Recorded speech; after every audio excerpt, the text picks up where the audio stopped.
இன்னைக்கு ரொம்ப சிம்பிளா ஈஸியான ஒரு கேக் ரெசிபி பண்ண போறேன்.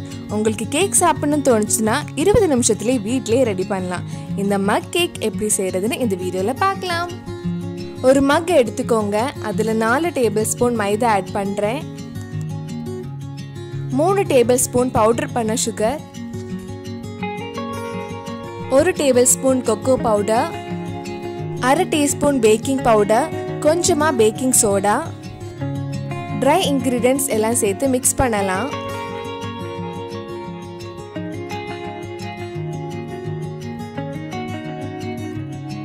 அடுத்தது 3 டேபிள் ஸ்பூன் பால் ஆட் பண்றேன்.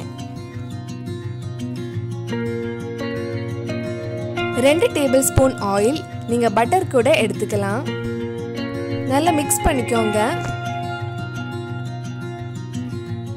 மாவு கொஞ்சம் திக்கா இருக்கிறனால மறுபடியும் 3/4 டேபிள் ஸ்பூன் பால் ஆட் பண்றேன். ரெடி ஆயிடுச்சு. இப்போ இதுல கொஞ்சம் சாக்லேட்ஸ் ஆட் பண்ணலாம். நான் டைரி மில்க் எடுத்திருக்கேன். மிக்ஸ் பண்ணிட்டு இனி பேக் பண்ண வேண்டியதுதான்.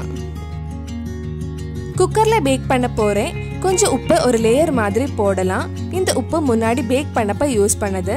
நீங்க பேக் பண்ணதுக்கு அப்புறம் உப்பு எடுத்து வச்சுக்கோங்க. அடுத்த வாட்டி பேக் பண்றப்ப யூஸ் பண்ணிக்கலாம். நடுவில் ஒரு ஸ்டாண்டும் பிளேட்டும் வச்சிருக்கேன். 5 நிமிஷம் மீடியம் ஃப்ளேம்ல ப்ரீஹீட் பண்ணலாம். ப்ரீஹீட் பண்ணதுக்கு அப்புறம் மக் உள்ள வைக்கலாம்.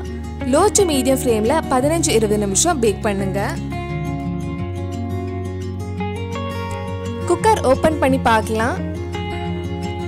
கேக் நல்லா வெந்திருக்கு. சாக்லேட் க்ரீம் கொஞ்சம் டெக்கரேஷனுக்காக மேலே வைக்கிறேன். அந்த க்ரீம் கூட கேக் சாப்பிடும்போது இன்னும் டேஸ்ட் நல்லா இருக்கும். மக் கேக் ரெடி. எனக்கு கேக் கொஞ்சம் சூடா சாப்பிட்றது பிடிக்கும். சூட்ல அந்த க்ரீம் எல்லாம் மெல்ட் ஆகி சாப்பிட்றது ரொம்ப டேஸ்டியா இருந்தது.